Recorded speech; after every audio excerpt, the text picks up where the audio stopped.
fucking fact, Timo told Michelle that you offered him a head job 2 weeks after we broke up.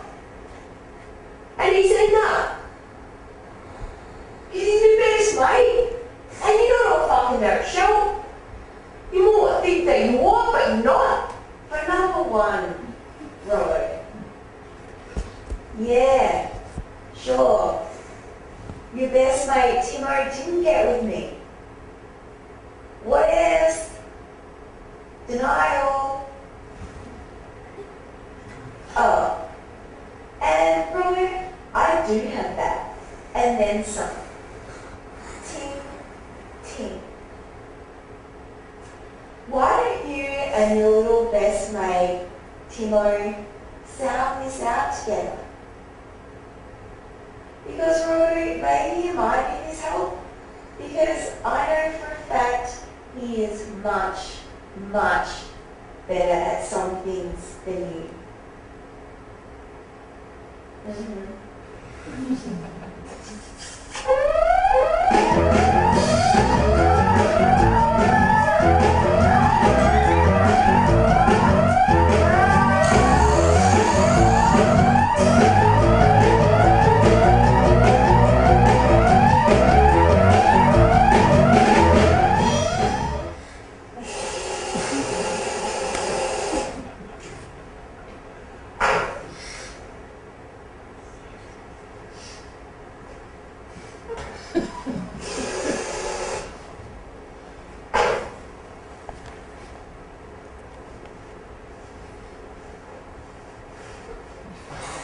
So, I was just on the Brunel 93's channel and I noticed one of your favourite videos looks like it was filmed in your bathroom.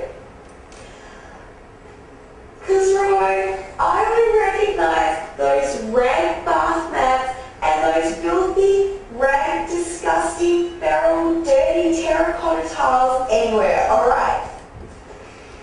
So I clicked on it and it took me to another channel called Robo Foot Fix Hero. And I noticed heaps of uploaded videos, Robo, all filmed in your little ensuite that your daddy built for you. And I know where my pink fluffy slippers were. You smell them so you could put fucking on YouTube with cream. That's right. And anyways, so the only reason, Robert, I can think of why you favoured that video on the Raw 93 channel is because you thought you were actually signed in as Foot Fix Hero. Okay, so that's that. So here the video response coupled with sharper cuts back and forth between personae accommodated plot development and more importantly a dialogue connecting these different subselves. In the late 90s it was proposed that it was really psychologically healthy to have a multifaceted self because it helped the individual respond to various demanding different contemporary kind of life situations as they emerged. However, the conflict between Robbo and Rochelle made me reflect on the inner turmoil that may be caused by trying to connect discordant identities within the oneself. And this kind of inner turmoil by trying to combine contradictory identities is something that I intend to explore further and haven't totally articulated yet within my work. But this piece did make me think of self-narrativity, and self-narrativity refers to, how one links their different identities and experiences together in order to author a coherently storied self. And storing the self, you can exclude or include certain storylines, self-histories or identities. So there's a strong editorial process to it. And this idea gave me a clue about how different subselves may negotiate together in occupying the one space, I suppose. and kind of provided me with new artistic material. Within the video piece All Myselves on YouTube #2, the subtle relationship that emerges between Dharmapada and Shelley starts to suggest how one might combine with an alter ego in an effort to more positively try and story their self. Consequent performances from Shelley showed Dharmapada's kind of reflective, meditative influence, and you can see it slowly taking force.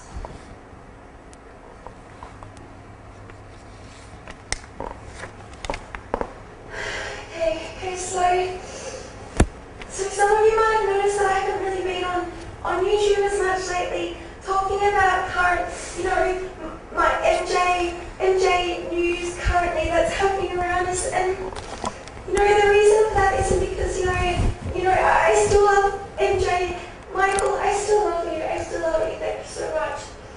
It's not because of that, it's just because last time I was talking about how I was really anxious about the whole MJ situation, about him having passed and all that kind of thing, and so I decided that the best thing for me would be to take some time out from YouTube and really step back and kind of consider my feelings. I even went to a psychologist and she was really helpful. She was like, everyone grieves and all of that kind of thing, but what kind of positive and constructive thing can you get from this?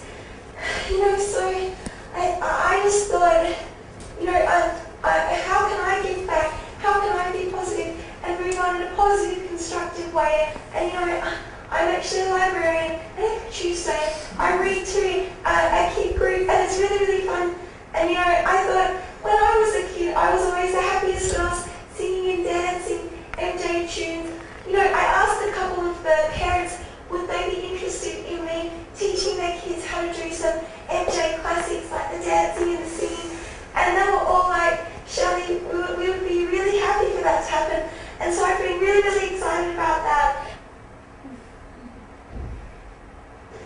Okay, so Ari and Priya and Finn, they're just enjoying some snacks that I laid out earlier, and they're just getting ready to do some dancing.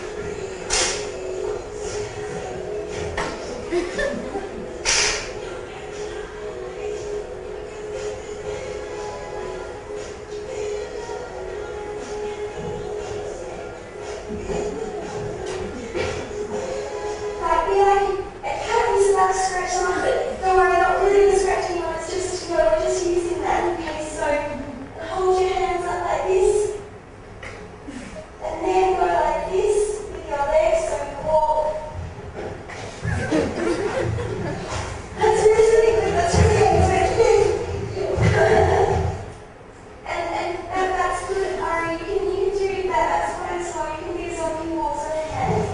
Okay, but so what we do is as we're okay, good, you can do that as well. Okay, that's really good. I think it's really creative, and I think that we're more than that fun here today. So I think that really works too.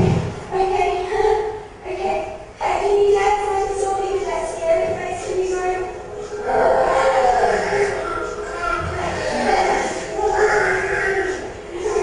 I think that we've really done Michael proud. Okay, so the kids have just left, and I just feel so happy with the outcome. Okay, so in reflexively responding to the negative comments such as the one that Shelley got from Robbo, Shelley chooses to incorporate her Dharmapada alter ego in restoring herself as less anxious and perhaps more positive. I mean, she's still quite manic, but this does reinforce the reflexivity inherent in vlogging as well. So here I also feel that self-narrativity is enabled by, so I feel that the self-narrativity enabled by editing present in my video works, this makes me think of the current internet phenomenon of the mashup or the mix-up.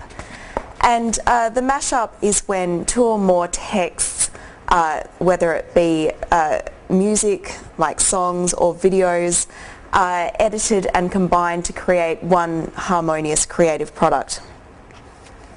Citing my practice as an example, I propose that the accumulative archival YouTube channel facilitates identity remixing, which in turn can help the individual make coherent sense of their self-story. And to use Chris Crocker as an example of this again, in one of his most recent video works titled From Boy to Girl to Woman to Man, he's actually strung together stills from various videos of his posted on YouTube over the years. And you can kind of see his oscillation back and forth between male and female and other gender roles. And the fact that, you know, this is a great example of what I'm talking about, the YouTube channel being reflexive, because, you know, he's referred back to all of these different videos from the past and taken the identities that he wants and put them together as a way of kind of, you know, storying a self and creating sense out of his self-multiplicity. And I think also, just as an aside, this is where YouTube could be really relevant in extending performance art thematically, because it could extend comments on self-multiplicity beyond statement to reflection on how one compiles their various sub-selves. And so just to talk about my most recent work, which was a draft piece, this isn't finished at all, in trying to kind of emulate this DJ self-remixer, I've experimented with different formats of presenting the live performances.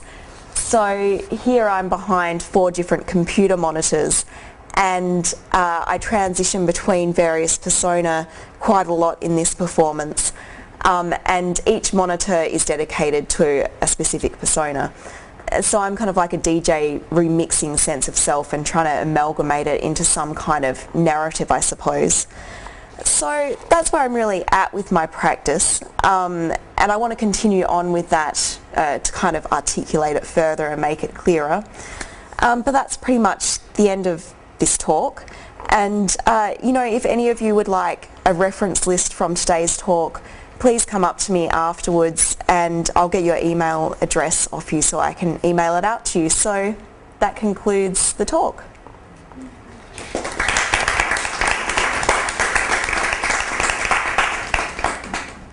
Thank you very much, Meredith. Traditionally, we have a few minutes left. I have the room booked till 6. We normally go till 5:30. And maybe starting next time, one of you could help me. We might also organize some tea or some refreshments, which we didn't have today. So please, Meredith, this offering so much, you know, to consider various aspects of, you know, your talk. And I'm sure our audience has questions. I was so intrigued that you brought up this Crocker, because I didn't even know about him until I read about him in the TDR, in this rather respectful cultural performance journal. They published this article on Crocker when he did Defense on Britney, yeah? Yep. And so I went on YouTube to actually see it, and you mentioned this notion of, and this is obviously perhaps over the edge kind of ironic sense of an amateurish performance, but your term of the amateur versus professional, what did you all think about that sort of distinction or that kind of juxtaposition as a theoretical introduction? Do you remember her speaking about that in the beginning? Because I wonder how amateurish that actually is, or whether it's all quite manipulative and in a sense it's rehearsed, no? Yes, a lot of my stuff is, and it's quite interesting that you mentioned that, because probably, you know, looking at a lot of Chris Crocker's work, you can see that some of it has been quite rehearsed as well. And that is a really... Or intentional, or let's say, it knows certain effects, right? It does, and that's the thing about the YouTuber who is a product of Web 2.0 culture. As a collective kind of society, we are becoming performers in our own right, and really developing skills that perhaps, you know, that I agree with you, there's the distinction between amateur and professional is really quite blurring in our current context, as people really gather skills and learn how to perform. Back to the notion of an actor who has actor training, yeah, yes, a dancer with dancer training, whereas people who are performing in front of the camera basically are performing. Yeah? Yes, yep. But I would like to hear maybe your responses or comments or criticisms, so I open the floor, yeah? Yep. A couple of things. One is I'm very curious about the fact that in some ways you're a professional pretending to be an amateur because you're acting these people. It's not you. You're not Meredith. It's Shelley and Robert and whoever. But I'm also very interested in how it makes a new narrative form. It's kind of like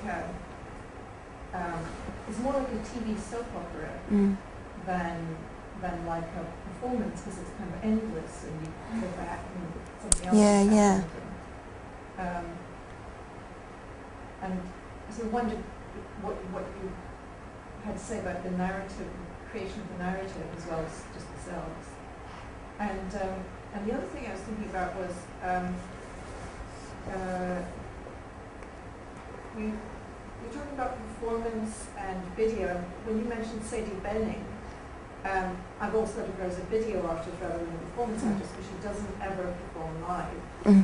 And I was thinking from the performer's point of view, it's a very different thing to perform to a camera and to perform live. And I just wondered how you had something to say about that in different ways you do. Yeah, it is interesting. I suppose because I've always videoed myself and I regard myself as a performance artist, perhaps that's why I identified her as one. Particularly in, I thought that vloggers were performers much more. I actually came across her work about a couple of months ago, so it's really new, my discovery of her work, and I suppose I'm understanding her as a performer in the framework of understanding vloggers as performers as well.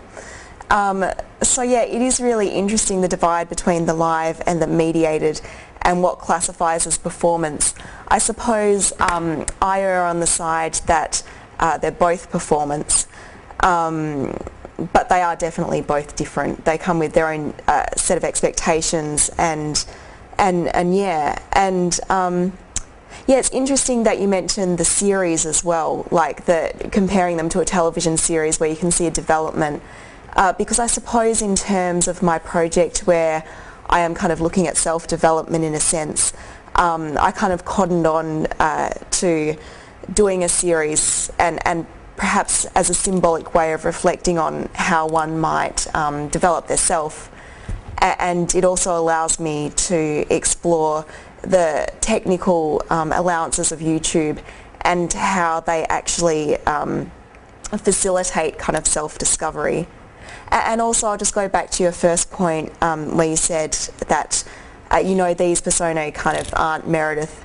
And it's interesting because they are and they aren't, because I feel that they came from me, and it's quite eerie, the similarities I've noticed that they have with me after performing them for a while. And who knows how much of that I've absorbed from them, but a really kind of weird thing happened when I was performing Shelley. Those little pictures that she had on her bedroom wall of Michael Jackson, I printed them out from the internet, and I had this major deja vu. And I realised when I was 16 I'd done that with Jeff Buckley as well, when I was kind of mourning his passing. I'd printed out these little internet pictures, stuck them up on my bedroom wall right near my bed so I could be near him.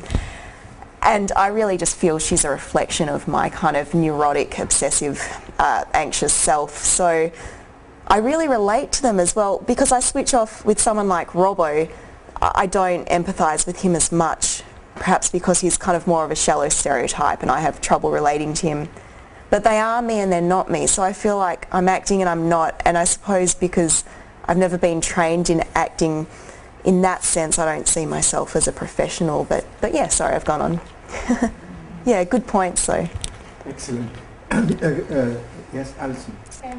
This is sort of coming back to what you were saying, Johannes, about the sort of blurring of amateur and professional. But you mentioned the authentic at one point. I'm wondering, because I think there's a lot of talk at the minute about figure writing be authentic and authenticity. How are you problematizing that or approaching that with this? Yeah, I think it's, again, one of those things where I'm a bit on the fence with it, because I think that we've evolved in our kind of internet culture that people recognise that authenticity may be presented on the internet and may not be.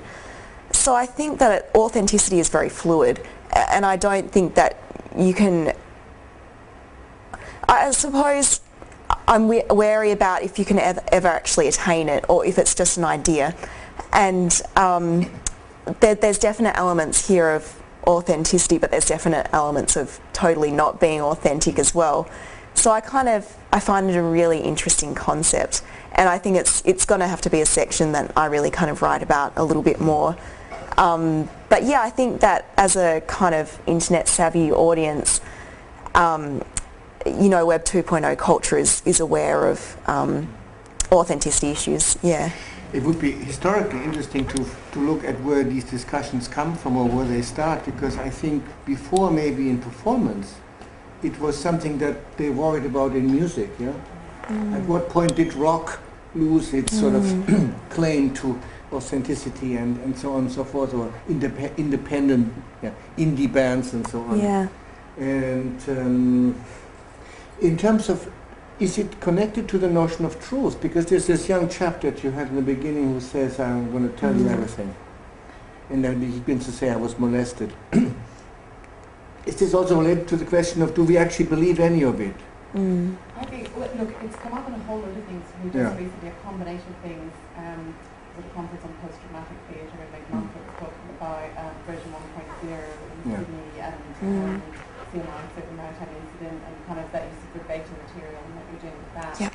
And then also something I was reading about queer dramaturgies and kind of merging with applied practices and gay companies and who do you have to be gay to perform it, and all this kind of questioning of authenticity. But I really think that had been, I've had lots and lots of questions about the use of the word, so it's just it's because it's come a lot recently, and I think that actually, particularly with the sort of verbatim documentary verbatim theatre, all that side, confessional I think it's to be witness a point in questioning the authentic and the relationship back to truth, really. We have documentary filmmakers here. I'm sure that discussion was done in documentary film, that it's actually also a fiction, a genre of fiction, right, Christina? Documentary film, Any questions from our students? Just a comment. Here. Just a comment. Initially when it started, we were talking about amateurism, and what I thought when I was looking at those things were it lended itself very much to comedy and almost like psychiatric kind of comedy behavior, and that made me think you were talking about being amateur, but then you've got professionals who do the same thing, and you certainly have professionals. I've seen like interviews, some of them will actually improvise, so the work is not rehearsed at all, and they improvise and then they're going with that. So I don't know, to me it's almost like they're kind of borrowing maybe the methodologies of each other. And I don't think the distinction is necessarily that strong. And just one other quick point. I really liked it was Hurt You. Yep. Because you had like the echo and then the song, it actually brought like a kind of life and some kind of other element to the video projection, because then you have the sound around. So that was I think an interesting kind of spatial setup. Okay. For the performance, so it's interesting. Yeah, thank you. Yeah, the echo is I suppose, as you're saying that, I was just thinking, the echo could be kind of read as, the echo of the self in different mediated kind of environments. So yeah, there was a definite kind of layering there. Yeah, yeah. Yeah, thank you. Miss Lara Franco? Thank you. Well, I just wanted to ask you, Meredith, about I know the audience, the followers, because, well, it reminds me a little, there's a character, a blog character in Mexico, he's called Whatever Tomorrow or something. Okay. Like that. And I haven't seen it, actually. I know he's really popular and he's like a lot of followers, and he's just the boy that, I mean, when he was interviewed, he said that he created this character just for fun and with his friends or something like that. But actually, he became really famous. I mean, at least in Mexico, and I think he's with Double B, but I'm not sure. Whatever. Okay. Yep. And well, it was like a boom, you know, like everyone was talking about it, and now they're like doing live shows and maybe something like that. Now that I'm listening to you, I will check this guy to see. I mean, which is the like maybe some similarities or something. But specifically, yeah, I would like to ask, like, what is the response of the people? I mean, because of course these characters, they're like responding well to each other. But maybe there's like someone in the real life, like. Are there comments at the bottom? Yes, there is. Yeah, it's quite. The interaction I've had have been personal messages sent to my channel. Particularly a few kind of deviant ones for Footfix Hero, but also comments left at the bottom of the videos. Shelley's been the one who's had the most comments left, and it's quite interesting because from the comments I deducted that it seemed like she was getting taken seriously, and I was quite surprised initially because I just didn't think that that would happen. I thought that it would look fake. This is the problem, isn't it? Yeah, it's interesting. But yeah, the interaction from the other vloggers really kind of, it wasn't just like Robbo joined in. So it was instigated by other vloggers who left text comments, and it was stuff like, OMG, why do you keep on tucking your hair behind your ears? And one year I actually participated in character in Thrill the World, which is where it's an attempt to break the world record of the most people simultaneously across the earth dancing Michael Jackson's Thriller. And I participated in character in that live and had it filmed, and posted it up onto YouTube later, and all the Perth people who went and looked at that because they wanted to see footage of it were really encouraging of Shelley, like, great video, Shelley, oh excellent, I didn't see it from that angle. And so there has been the occasional encouragement and Michael Jackson fans becoming friends with Shelley, which I really enjoy. But Robbo and Rochelle, nobody really looks at, like, really they've had like 5 views. So some things really take off, and it's interesting that you mentioned the Whatever Tomorrow. Things just go viral, and you don't know what is going to and what isn't going to. And yeah, so some things have been really quiet and other things have been quite busy. Yeah. It's fascinating also to think of that then as a sort of different kind of art form or medium form, the ongoing and also the durational aspect of it, the consecutive aspect of it. Because I recall, Fiona, that in terms of the venue and where encounter things, Sadie Benning was featured in 1993-4 at the Gay Lesbian Film and Video Festival in Chicago, and I was looking at these black and white films for the first time in a particular context. And certainly for me that was a video artist, you know, doing a kind of an autobiographical or feminist take on her sense of identity, and at that time there was issues of identity politics and so on. But these Nosotros Somos, what's his name, Whatever Tomorrow, is interesting if there's now an internet community catching up every day, let's say, or every week on someone's ongoing thing, and why we still have 3 million people watching Big Brother is another phenomenon. I don't understand it. Yeah, it's quite interesting actually. I was watching the British Big Brother last night, and it got axed in Australia probably after about 3 seasons. So yeah, it's quite an interesting phenomenon to see what works in various countries. Yeah, it is, and that's the thing. I mean, I see things like YouTube as an extension of reality TV because it celebrates banality and has kind of really made it you know, a big subject of reference, and, you know, has encouraged people to become performers. We've all got our own diary rooms now, so yeah. Any other last commentaries, critiques, questions? You know, things like site like Ustream, or you know, you can video yourself and upload and Okay, yeah. And do you have any plans to explore the field other than like filming yourself beforehand and putting? Yeah, that's quite interesting. And I suppose if I did utilise Ustream, is it called? I hadn't actually heard of it, so thank you. But yeah, it is really interesting, and it kind of makes me think of the live performances that I've done, although they're heavily kind of edited beforehand anyway. Yeah, I hadn't actually thought of it. It could definitely be an area of investigation. I suppose I'm quite interested in some of the premeditated aspects of YouTube and the sense of control that you can have there. So I think at the moment that's where I'm at, because I'm interested in the editorial self and kind of pre-getting yourself right before you kind of put it out there. But that would be very interesting, and I think would bring on board a different kind of theme. Yeah. You want to like into more like live or maybe fitness. Yep. Those kind of difference. I think it's more like relevant to explore that field rather. Yeah, definitely. Yeah.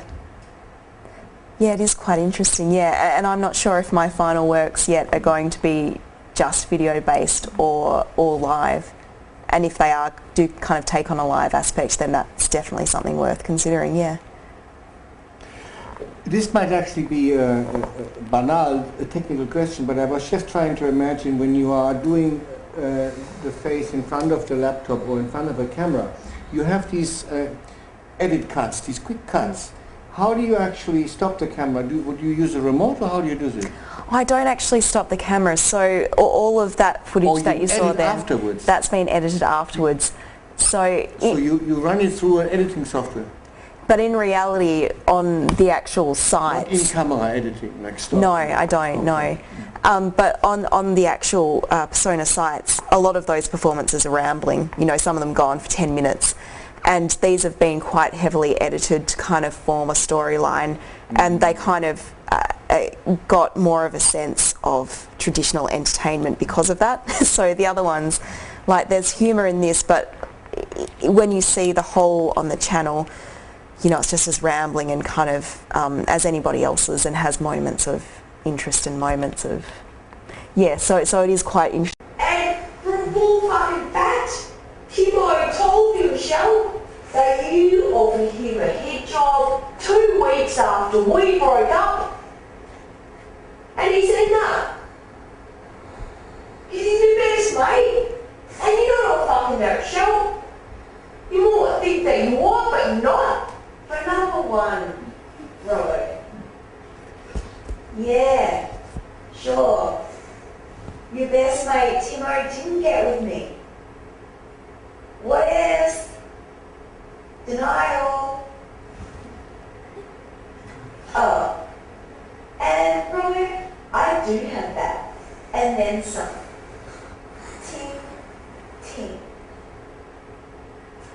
Why don't you and your little best mate, Timo, sound this out? Fluffy slippers wear. Do you smell it? So you can put fucking on YouTube with cream. That's right.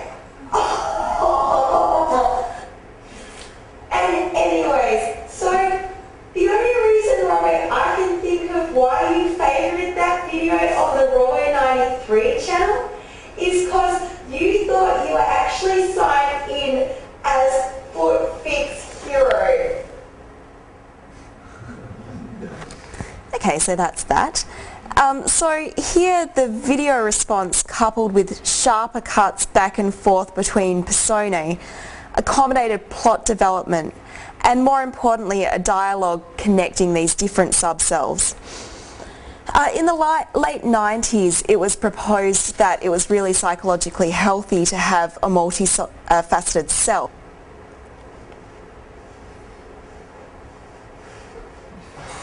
So I was just on the Roy 93's channel and I noticed one of your favourite videos looks like it was filmed in your bathroom.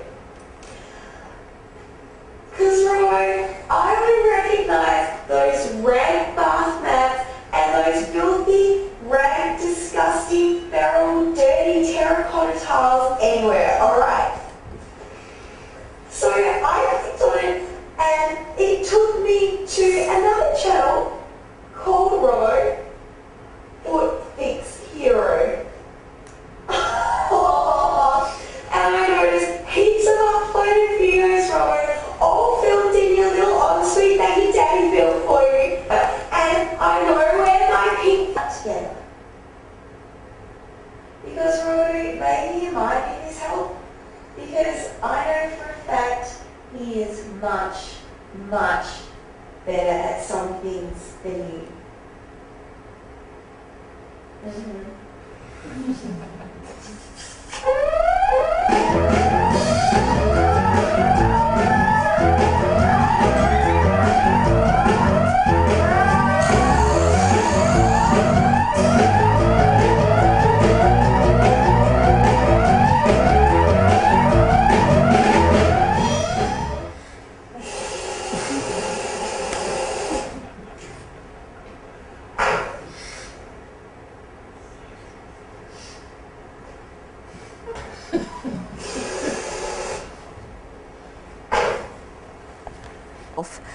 Because it helped the individual respond to various demanding, different contemporary kind of life situations as they emerged.